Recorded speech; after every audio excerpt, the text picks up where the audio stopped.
لمس جنونیت by Alisha Khan episode number 24۔ اوف اللہ پاک میری حفاظت فرما۔ وہ اب چلتے چلتے کافی دور آ چکی تھی، مگر اس اندھیری سنسان سڑک پر اسے اب بہت خوف محسوس ہو رہا تھا۔ کچھ ہی فاصلے پہ ایک کار کھڑی ہوئی تھی، یقیناً وہاں کوئی رکا ہوا تھا۔ اتنی رات میں آخر یہ لوگ کون ہو سکتے ہیں؟ پولیس کی وردی میں ملبوس چار بڑی عمر کے آدمی شراب کے نشے میں دور سے آتی لڑکی کو دیکھ رہے تھے۔ ان میں سے ایک گاڑی سے باہر نکلا اور آنکھیں چھوٹی کرتے ہوئے دیکھنے لگا۔ وہ دیکھ پری، پہلے والے شخص نے کہا، جس پر باقی کے تینوں شخص بھی باہر نکل آئے۔ ابے یہ پری نہیں، پورا کا پورا پرستان ہے۔ ان میں سے دوسرے شہر نے نظر جھٹکتے ہوئے کہا، جس پر باقی کے سارے لڑکوں نے زوردار کہکا لگایا۔ تعبیر کو وہ لوگ بہت عجیب و غریب لگ رہے تھے۔ کیا وہ واقعی پولیس والے تھے یا پھر کوئی اور؟ تعبیر نے دیکھا ان لڑکوں نے لڑکھڑاتے قدموں کے ساتھ آگے بڑھنا شروع کیا۔ تعبیر کو خطرہ لاحق ہوا۔ وہ کچھ سوچتے ہوئے واپس اسی جانب چل دی جہاں سے وہ آئی تھی۔ کیا مطلب ہے غائب ہو گئی؟ کہاں گئی ہے وہ؟ ہاں، آتش تو پہلے ہی غصے سے پگ بھرا بیٹھا تھا۔ جب اسے گارڈ سے پتا چلا کہ تعبیر اکیلی ہی چلی گئی ہے تو وہ مزید غصہ ہونے لگا، کیونکہ وہ جانتا تھا جس علاقے میں وہ تھا وہ علاقہ اکیلی لڑکی کے لیے تو بالکل بھی محفوظ نہ تھا۔ سر، ہم کوشش کر رہے ہیں انہیں ڈھونڈنے کی۔ بھاڑ میں جائے تمہاری کوشش، میری گاڑی نکالو ابھی، وہ اسے غصے سے کہتا ہوا باہر کی جانب دوڑا۔ اف تعبیر علی، تم اپنی انا کے چکر میں سب کچھ گوا بیٹھو گی۔ وہ اپنی گاڑی میں بیٹھا ہوا زیر لب کہنے لگا، تم وہی رکو، میں اکیلے جاؤں گا۔ آتش نے گارڈز کو غصے سے کہا، خود گاڑی میں بیٹھ گیا، وہاں سے چلا گیا۔ یار دیکھو، وہ بھاگ رہی ہے۔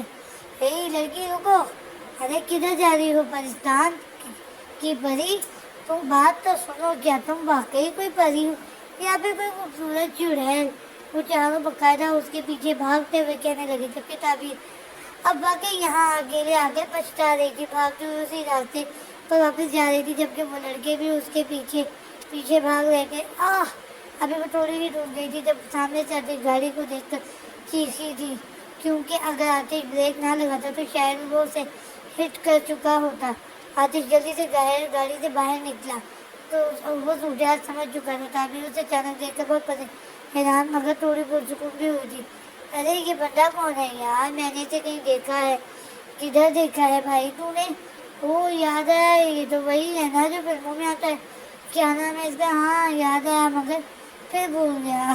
تعبیر بہت ڈری ہوئی تھی کیونکہ ایک طرف وہ چاروں لڑکے، دوسری طرف آتش جو لال آنکھیں لیے غصے سے اسے ہی گھورا تھا۔ اسے غور سے دیکھ، یہ کوئی فلم کا ہیرو نہیں ہے؟ اندھے ان میں سے ایک لڑکے نے دوسرے کے سر پر چپت لگائی تو پہلے والا آنکھیں چھوٹی کرتے ہوئے اسے دیکھنے لگا۔ چل بھائی، پری کو ہمارے حوالے کر اور کھسک گئے یہاں سے۔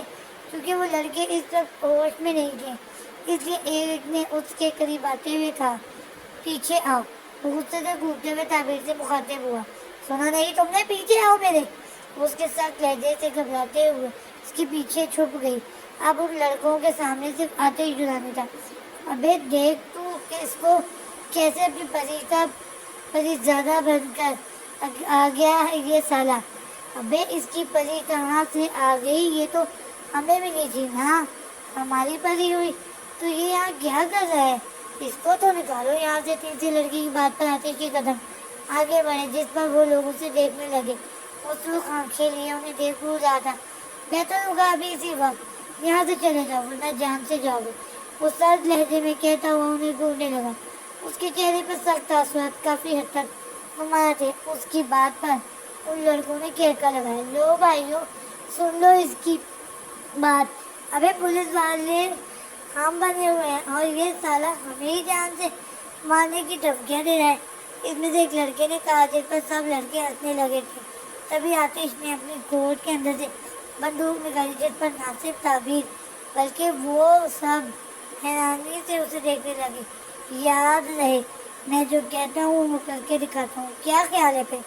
کرنا چاہو گے؟ ایک فائر کی آواز آئی تھی جس سے وہ لڑکے دم دبا کر بھاگے تھے۔ وہ اپنی گاڑی میں بیٹھتے ہوئے وہاں سے نکل گئے تھے، کیونکہ یہ فائر آتش نے ہوا میں کی تھی، مگر جب وہ پلٹا تو اس نے دیکھا تھا وہ بری طرح سے کانوں پر ہاتھ رکھے کانپ رہی تھی۔ وہ دوڑتا ہوا اس کے قریب آیا، گن کو اچھال کر اس نے گاڑی میں پھینکا۔ تعبیر وہ اب تک کام رہی تھی۔ تعبیر وہ اچانک سے ہوش میں آئی۔ تعبیر گاڑی میں بیٹھا، اسے زبردستی فرنٹ سیٹ پہ بٹھاتا ہوا خود ڈرائیونگ سیٹ سنبھالتا ہوا گاڑی چلانے لگا۔ تمہیں کتنی کہا سنسان راستے پہ اکیلے نکلنے کے لیے، وہ غصے سے کہتا ہوا گاڑی ڈھلانے لگا، مگر تعبیر کا دماغ بالکل سن تھا۔ وہ بنا کچھ کہے یوں ہی بیٹھی رہی۔ اس کی حالت سمجھے ہوئے وہ خاموشی سے ڈرائیو کرنے لگا۔ کچھ ہی دیر میں وہ لوگ اس کے محلے میں موجود تھے۔ تعبیر تمہارے گھر آ گیا، وہ نرمی سے کہتا ہوا اس کی توجہ کا مرکز بنا۔ وہ اسے بنا کچھ کہے دیکھتی ہوئی گاڑی سے اتری اور سامنے گلی میں چلی گئی۔ آتش اسے جاتا دیکھ کر ایک گہری سانس لینے لگا۔ آخر ہو کیا ہو رہا ہے یہ تمہیں آتش؟ سین چینج۔ بابا یہ نہیں آپ کا ناشتہ، آج میں آفس دیر سے جاؤں گا، مجھے یونیورسٹی جانا ہے۔ وہ ٹیبل پر ناشتے کی ٹرے رکھتا ہوا کہنے لگا۔ کیا تعبیر اب تک نہیں اٹھی؟ اسے تو آج آفس جانا ہے نا۔ افتخار صاحب رات جلدی سو گئے تھے، انہیں نہیں پتا تھا تعبیر کب گھر آئی تھی۔ بابا جان آپ ہی کی طبیعت ٹھیک نہیں ہے، کل رات جب وہ واپس آئی تھی تو انہیں بخار ہو رہا تھا، میں نے سوچا انہیں نہ اٹھاؤں۔ شاویز کی بات پر وہ تھوڑے پریشان ہوئے تھے۔ کیا مطلب بخار ہو رہا ہے؟ کیا بخار زیادہ تیز ہے؟ نہیں بابا آپ پریشان نہ ہوں، آج انہیں آرام کرنے دیں، میں جاتے جاتے ان کے آفس میں بھی کال کر دوں گا۔ شاویز کی بات پر اسبات میں سر ہلاتے ہوئے وہ ناشتے میں مصروف ہو گئے۔ اچھا بابا جان اپنا خیال رکھیے گا، میں جا رہا ہوں، اللہ حافظ۔ وہ ایک بریڈ کھا کر کرسی سے اٹھا اور اپنا بیگ اور موبائل اور بائک کی چابی لیے باہر جانے لگا۔ اس کا لک آج پہلے کی طرح یونیورسٹی اسٹوڈنٹ کی طرح تھا۔ رکو بابا جان کی بات پر وہ رک کر پیچھے مڑا۔ وہ لڑکی تھی نا، کیا نام تھا اس کا؟ ہاں حلیم، وہ بچی کیا اب یونیورسٹی آتی ہے؟ بابا جان کے منہ سے حلیم کا نام سن کر اس کی آنکھوں میں چمک آئی تھی جو وہ دیکھ چکے تھے۔ پتہ نہیں بابا جان، آپ کو پتہ ہے نا میں کتنے ٹائم سے یونیورسٹی نہیں گیا؟ شاویز نے نظر جھکائے ہوئے کہا۔ آج تو جا رہا ہے نا؟ اگر آج وہ بچی یونیورسٹی آئے تو اسے میری طرف سے پوچھ لینا، اسے کہنا گھر آ جایا کرے۔ اب تو تعبیر کو ہے کافی وقت ہو گیا، وہ بچی اب تک ملنے نہیں آئی۔ جی بابا جان، اگر مجھے وقت ملا تو کہہ دوں گا۔ شاویز نے جلدی سے قدم بائک کی طرف بڑھائے۔ اللہ حافظ بابا جان۔ جب وہ بائک لیے باہر نکلنے لگا تو ایک نظر خود کو غصے سے گھورتے ہوئے بابا جان پر ڈالی اور جلدی سے باہر جو چلا گیا۔ اب وہ انہیں کیا بتاتا کہ وہ آج یونیورسٹی حلیم ہی کی وجہ سے تو جا رہا تھا۔ سین چینج۔ مجھے نہیں لگتا وہ آج یونیورسٹی آئے گا، نہ جانے کیوں نہیں آ رہا، اتنا وقت ہو گیا، کیا بیچ میں ہی پڑھائی چھوٹ گیا؟ کیا وہ واقعی چھوٹ گیا ہے؟ وہ خود کلامی کر رہی تھی جب عائزہ نے اس کی باتیں سن لی۔ کون چھوڑ گیا؟ وہ جیسے ہی ڈرائیونگ سیٹ پر بیٹھی حلیم نے اپنے سر پر چپت لگائی۔ اوف اللہ، کوئی بھی نہیں ہے۔ عائزہ کی بات پر اس نے منہ بسوڑا تو وہ ہنسی۔ کیوں ہنس رہی ہو تم؟ ہاں کچھ نہیں، بس سوچ رہی ہوں بیچارہ شاویز کیسے جھیلے گا تمہاری یہ ناراضگی۔ ایک زوردار ٹھیکہ لگاتے ہوئے اس نے الفاظ ادا کیے تھے جسے سن کر وہ ہکا بکا رہ گئی تھی۔ کیا مطلب؟ کون شاویز؟ ہاں بس نئے دوست، اب پتہ ہے مجھے، وہی ہاسپٹل والا شاویز۔ اس کی بات پر مسکراتے ہوئے عائزہ نے گاڑی اسٹارٹ کی جبکہ وہ بیچاری انگلی دانت تلے دبا کر رہ گئی۔ ویسے کیا تم آج بھی زہیر سے ملنے جاؤ گی؟ نہیں یار، وہ کہہ رہا تھا آج اسے کسی اور کام سے شہر سے باہر جانا پڑ رہا ہے۔ عائزہ کی بات پر وہ اسے دیکھنے لگی۔ یعنی پھر سے شہر سے باہر؟ لیکن آخر یوں بار بار کیوں؟ حلیم نے حیرانی سے پوچھا۔ یہ تو میں بھی نہیں جانتی۔ ویسے عائزہ کیا تم نے زہیر بھائی سے رشتے کی بات کی؟ کیا کہا انہوں نے؟ کیا وہ انکل سے ملیں گے؟ حلیم کی بات پر عائزہ خاموشی سے اسے دیکھنے لگی، جس پر حلیم نے سوالیہ نظروں سے اسے دیکھا۔ تم پریشان نہ ہو، زہیر سب سنبھال لے گا۔ چلو شاباش تمہاری یونی آ گئی، وہ بات کاٹتے ہوئے کہنے لگی جیسے حلیم نوٹ کر چکی تھی۔ اوکے اللہ حافظ Aiza, love you my baby. Flying kiss دیتے ہوئے عائزہ نے گاڑی موڑ لی۔ کال کرتی ہوں یہ ریس کو پتہ نہیں کہاں ہوگا۔ عائزہ نے جیسے ہی کال ملائی دوسری طرف سے کال کٹ ہو گئی۔ یہ ریس نے میری کال کیوں کر دی؟ ابھی وہ سوچ ہی رہی تھی جب موبائل پر زریز کا میسج آیا۔ میں دوسرے شہر کے لیے نکل گیا ہوں، اس وقت دوستوں کے ساتھ ہوں، ابھی کال ریسیو نہیں کر سکتا، فارغ ہو کر کال بیک کروں گا، ٹیک کیئر۔ عائزہ کو اس کی بات کچھ عجیب لگی۔ پہلے تو کبھی ریز نے اسے ایسے نہیں کہا. وہ جب بھی جہاں بھی ہوتا تھا میری کال ضرور ریسیو کرتا تھا. پھر آخر اب ایسا کیا ہو گیا؟ وہ سوچ میں پڑ گئی. اس نے بنا کوئی رپلائی دیے موبائل سائڈ پر رکھا اور گاڑی چلانے میں مصروف ہو گئی. سین چینج. وہ سیکنڈ روڈ کی فرنٹ سیٹ پر بیٹھی. آج پھر سے اس کا انتظار کر رہی تھی مگر وہ نہیں آیا. وہ لیکچر تو ختم ہو چکے تھے مگر اس کا اب تک کوئی اتا پتا نہ تھا. بریک ٹائم ہوتے ہی وہ گارڈن کی طرف چلی گئی. وہ آئے گا وہ نہیں آئے گا، وہ آئے گا وہ نہیں آئے گا. اپنے ہاتھ میں گلاب کا پھول لیا وہ ایک ایک پتی کو توڑتے ہوئے کہنے لگی مگر آخری پتی پر وہ رکی. وہ آئے گا. وہ حیران ہوئی.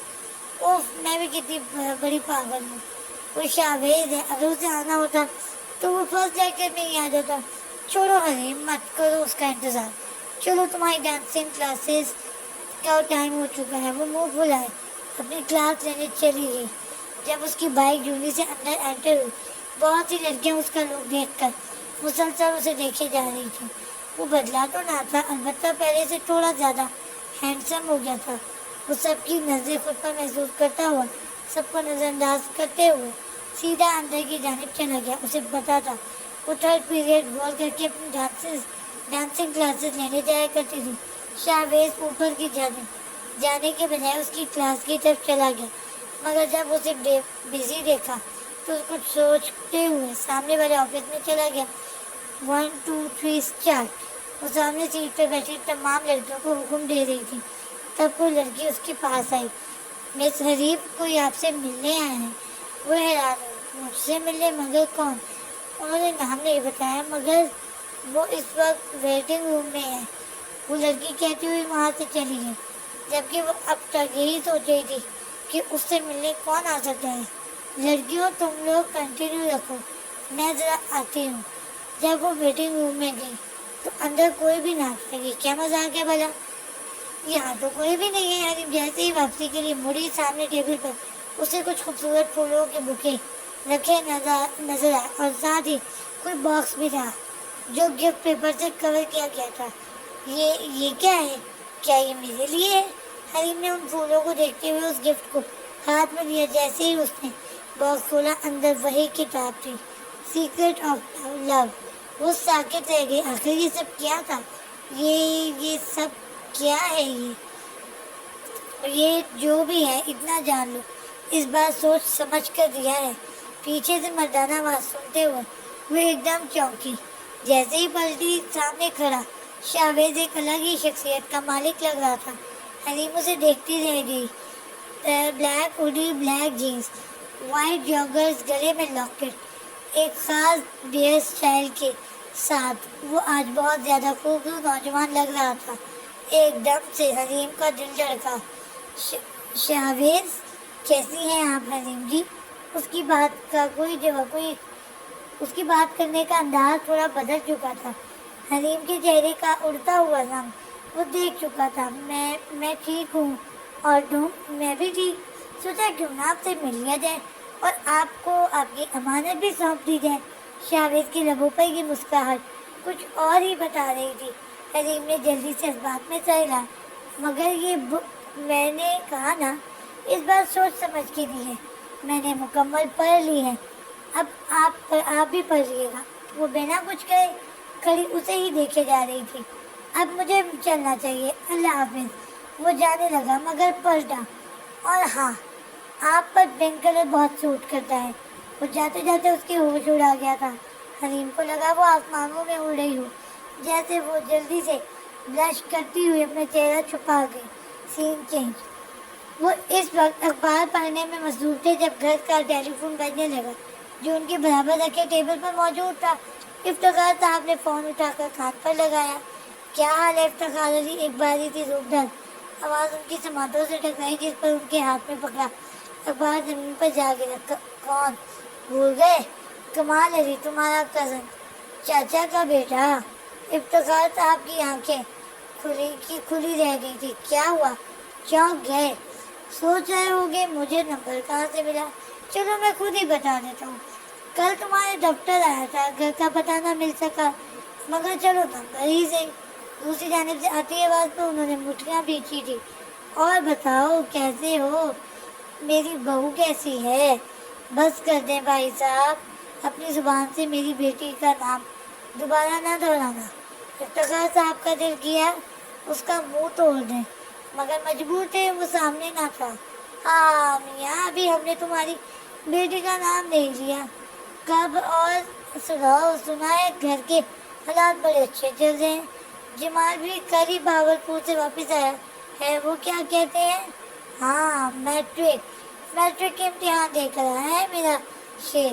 کمال علی کی بات پر وہ ہکا بکا رہ گئے۔ تو میں کیا کروں؟ یہ سب آپ مجھے کیوں بتا رہے ہیں؟ افتخار صاحب نے سخت لہجے سے کہا، جس پر دوسری طرف سے ایک زوردار کہکا لگایا گیا۔ ارے میاں، تمہیں اس لیے بتا رہا ہوں کہ تم ابھی سے تیار رہو۔ کمال کی بات پر وہ حیران ہوئے۔ تیار؟ مگر کیوں؟ کیا مطلب کیوں؟ بھئی آخر جمال نے میٹرک پاس کر ہی لیا، تو اب اس کا اور تعبیر کا بیاہ کھڑکا دیا جائے تو کیسا رہے گا؟ یہ سب اس لیے بتا رہا ہوں تاکہ تم جلدی سے شادی کی تیاری کر لو اور میری بہو کو گھر بٹھا دو۔ بیٹا کام کر رہا ہے، کافی ہے۔ کمال کی بات پر انہیں حیرت کا جھٹکا لگا تھا۔ وہ غصے سے بھڑکنے لگے تھے۔ کمال علی، میں تمہیں پہلے ہی کہہ چکا ہوں کہ میں اپنی بیٹی تمہارے بیٹے کو نہیں دوں گا، چاہے کچھ بھی ہو جائے۔ افتخار صاحب نے غصے سے چیختے ہوئے کہا، تمہارے کہنے سے کیا ہوتا ہے؟ یہ تو بچپن کی رسم تھی جو ادا کر دی گئی۔ تعبیر جمال کی ہی دلہن بنے گی، یاد رکھنا۔ اس نے ڈٹائی سے کہا، بھول ہے تمہاری، میری بیٹی تمہارے جاہل بیٹے کی دلہن کبھی نہیں بنے گی۔ جب تک میں زندہ ہوں ایسا کچھ بھی نہیں ہونے دوں گا، یہ یاد رکھنا۔ افتخار صاحب کی بات پر وہ شخص بھی بھڑک اٹھا۔ بکواس بند کرو اپنی اور کان کھول کر میری بات سنو۔ تمہاری بیٹی کل بھی میرے جمال کی امانت تھی اور آج بھی میرے ہی جمال کی امانت ہے، اور اسے میرے شیر کی دلہن بننے سے کوئی بھی نہیں روک سکتا۔ تم بھی نہیں سمجھے؟ جمال نے چیختے ہوئے کہا۔ ہاں، اگر تم نے اس بار ذرا بھی عقل دکھانے کی کوشش کی تو یاد رکھنا، تم جو کچھ کرو گے وہ سب تمہاری بیٹی بھگتے گی، کیونکہ دلہن تو اسے میرے جمال کی ہی بننا ہے، پھر چاہے وہ رضامند ہو یا نہ ہو۔ افتخار صاحب نے فون بند کر دیا۔ ان کی طبیعت اب بگڑنے لگی تھی۔ نہیں، یہ کیسے ہو سکتا ہے؟ میں اتنا بڑا گناہ اپنی بیٹی کے لیے سر نہیں ڈال سکتا۔ انہیں لگا ان کا پورا وجود پسینے میں شرابور ہو چکا ہو۔ مجھے جلد سے جلد اس سے بات کرنی ہوگی، ورنہ میری بیٹی کی زندگی وہ مزید کچھ کہہ نہیں پائے تھے۔ سین چینج۔ وہ جب نیند سے جاگی تو اس کا سر بھاری ہو رہا تھا۔ وہ بمشکل خود کو سنبھالتی وہیں اٹھ کر بیڈ کلاؤن سے ٹیک لگا کر بیٹھی۔ تب اسے کل رات والا منظر یاد آنے لگا، کس طرح آتش نے اس کی عزت کی حفاظت کی تھی۔ اگر وہ نہ ہوتا تو شاید آج میں زندہ ہی نہ ہوتی۔ ہاتھوں کے پیالے میں منہ دیے وہ زاروں قطار رو رہی تھی۔ کل کا واقعہ، ان لڑکوں کا اس کے پیچھے بھاگنا، جیسے جیسے اسے سب یاد آ رہا تھا اس کا ڈر مزید بڑھ رہا تھا۔ وہ مسلسل روئے جا رہی تھی، مگر جب آتش کے ساتھ گزرا ہوا وقت یاد آیا تو سر اٹھا کر بیٹھی، مگر مشکل میں بھی تو اسی کی وجہ سے آئی تھی نا میں۔ اس کا پورا وجود بخار سے ٹوٹ رہا تھا۔ اسے لگا جیسے اس کے جسم کا ایک ایک حصہ درد سے ٹوٹ رہا ہو۔ اس کا سر اب تک چکرا رہا تھا۔ اللہ پاک، یہ آزمائش کا آخر کب تک ختم ہوگی؟ کافی دیر تک وہ یوں ہی روتی رہی، مگر پھر خود کو کل والے کپڑوں میں پا کر وہ ہاتھ بات لینے چلی گئی۔ جب وہ فریش ہو کر آئی تب اس کا جسم مزید تپ رہا تھا، مگر اس کے سر کا بوجھ اب تھوڑا کم ہو چکا تھا۔ یہ کیا، میں اتنا کیسے سو گئی؟ آفس کا وقت تو نکل گیا۔ جب سامنے گھڑی پر نظر گئی تو وہ جلدی سے اپنے بالوں کو درست طریقے سے سکھاتی ہوئی ناشتے کے غرض سے کمرے سے باہر آئی، مگر جب باہر آئی تو اس کی پیروں تلے زمین نکل گئی۔ وہ ویل چیئر پہ بے ہوش پڑے تھے۔ وہ بھاگتی ہوئی ان کی جانب گئی۔ بابا جان، آنکھیں کھولیں، کیا ہوا ہے آپ کو؟ بابا جان، شاویز۔ وہ جلدی سے کمرے کی طرف بھاگی اور موبائل میں شاویز کا نمبر ڈائل کرنے لگی۔ سین چینج۔ وہ اس وقت ایک بڑی سی